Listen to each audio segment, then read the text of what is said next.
ನಮಸ್ತೆ ಸ್ನೇಹಿತರೆ, ಪ್ರೇರಣಾ ಮೋಟಿವೇಶನ್ ಚಾನೆಲ್ಗೆ ಸ್ವಾಗತ. ಬನ್ನಿ ಒಂದು ಸುಂದರವಾದ ಕಥೆಯೊಂದಿಗೆ ಶುರು ಮಾಡೋಣ. ಕಾಂಟೆಂಟ್ ನಿಮ್ಗೆ ಇಷ್ಟವಾದಲ್ಲಿ ಸಬ್ಸ್ಕ್ರೈಬ್ ಮಾಡಿ. ಒಂದು ನಗರದ ರೈಲು ನಿಲ್ದಾಣದಲ್ಲಿ ಒಬ್ಬ ಭಿಕ್ಷುಕನಿದ್ದ. ಅಲ್ಲಿಗೆ ಬರುವ ರೈಲಿನ ಪ್ರಯಾಣಿಕರಿಂದ ಭಿಕ್ಷೆ ಕೇಳಿ ಬದುಕುತ್ತಿದ್ದ. ಒಂದು ದಿನ ಆತ ಭಿಕ್ಷೆ ಕೇಳುತ್ತಾ ಹೋಗುತ್ತಿದ್ದಾಗ ಎತ್ತರದ, ಚೆನ್ನಾಗಿ ವೇಷ ಧರಿಸಿದ ಒಬ್ಬ ವ್ಯಕ್ತಿಯನ್ನು ಕಂಡ. ಇವನು ಶ್ರೀಮಂತನಂತೆ ಕಾಣುತ್ತಿದ್ದಾನೆ. ಇವರನ್ನು ಕೇಳಿದರೆ ಚೆನ್ನಾಗಿ ದುಡ್ಡು ಕೊಡಬಹುದು ಎಂದು ಭಿಕ್ಷುಕ ಯೋಚಿಸಿದ. ಅವನು ಆ ವ್ಯಕ್ತಿಯ ಬಳಿಗೆ ಹೋಗಿ ಭಿಕ್ಷೆ ಬೇಡಿದ. ಆ ವ್ಯಕ್ತಿ ಅವನನ್ನು ನೋಡಿ ಕೇಳಿದ, ನೀನು ಯಾವಾಗಲೂ ಇತರರಿಂದ ಬೇಡುತ್ತೀಯಾ, ಆದರೆ ನೀನು ಎಂದಾದರೂ ಯಾರಿಗಾದರೂ ಏನಾದರೂ ಕೊಟ್ಟಿದ್ದೀಯಾ? ಭಿಕ್ಷುಕ ತಲೆ ಎತ್ತಿ ಹೇಳಿದ, ಸರ್, ನಾನು ಭಿಕ್ಷುಕ, ನನಗೆ ಕೊಡುವಂಥದ್ದೇನೋ ಇಲ್ಲ. ಹೀಗಿರಲು ನಾನು ಹೇಗೆ ಕೊಡಲಿ? ಅದಕ್ಕೆ ಆ ವ್ಯಕ್ತಿ, ಕೊಡಲಾರ್ದವನಿಗೆ ಕೇಳಲು ಹಕ್ಕಿಲ್ಲ. ನಾನು ವ್ಯಾಪಾರಿ, ಕೊಡುತ್ತಾ ಪಡೆಯುವ ನಿಯಮದಲ್ಲಿ ನಂಬಿಕೆ ಇಟ್ಟಿದ್ದೇನೆ. ನೀನು ನನಗೆ ಏನಾದರೂ ಕೊಟ್ಟರೆ ನಾನು ನಿನಗೆ ಕೊಡುತ್ತೇನೆ. ಹೀಗೆ ಹೇಳಿ ಆತ ರೈಲಿಗೆ ಏರಿ ಹೋಗಿಬಿಟ್ಟ. ಆ ಮಾತು ಭಿಕ್ಷುಕನ ಮನಸ್ಸಿಗೆ ತಟ್ಟಿತು.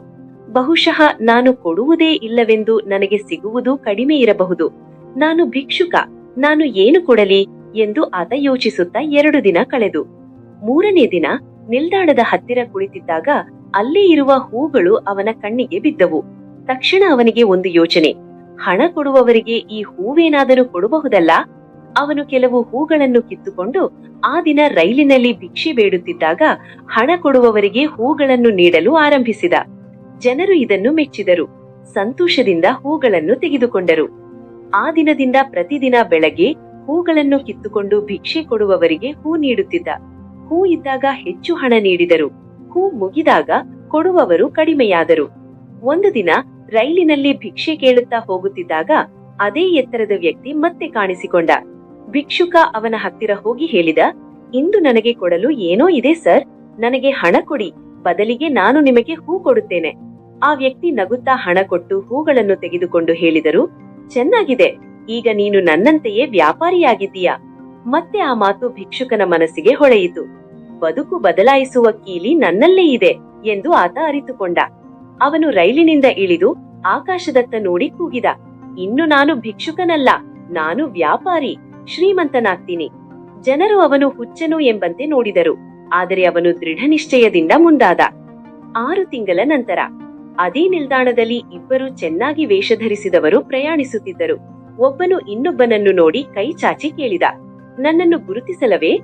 ಇಲ್ಲ, ನಾವೆಲ್ಲಾದರೂ ಭೇಟಿಯಾಗಿದ್ದೀವಾ ಎಂದು ಇನ್ನೊಬ್ಬನು ಕೇಳಿದ. ಮೊದಲ ವ್ಯಕ್ತಿ ನಕ್ಕು ಹೇಳಿದ, ನೀವು ನನ್ನನ್ನು 2 ಬಾರಿ ನೋಡಿದ್ದೀಯಾ, ಒಮ್ಮೆ ಭಿಕ್ಷುಕನಾಗಿ, ಮತ್ತೊಮ್ಮೆ ಹೂ ಕೊಡುವವನಾಗಿ. ಅವನಿಗೆ ನೆನಪಾಯಿತು, ಅಯ್ಯೋ, ನೀನೇನಾ ಆ ಭಿಕ್ಷುಕ, ಇಷ್ಟು ಚೆನ್ನಾಗಿ ತೊಟ್ಟಿದ್ದೀಯಾ, ಈಗ ಏನು ಮಾಡುತ್ತಿದ್ದೀಯಾ?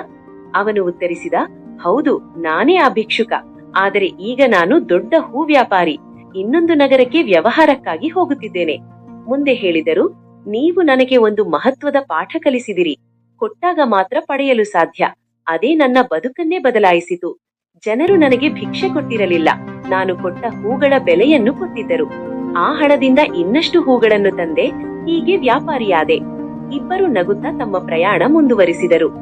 ಇದರಿಂದ ಅರ್ಥವಾಗುತ್ತದೆ, ನಾವು ನಮ್ಮನ್ನು ಹೇಗೆ ನೋಡುವೆವೋ ಜಗತ್ತು ನಮಗೆ ಹಾಗೆಯೇ ಪ್ರತಿಕ್ರಿಯಿಸುತ್ತದೆ. ಕೊಡುವ ಮನಸ್ಸು ಬದುಕನ್ನು ಬದಲಾಯಿಸುತ್ತದೆ.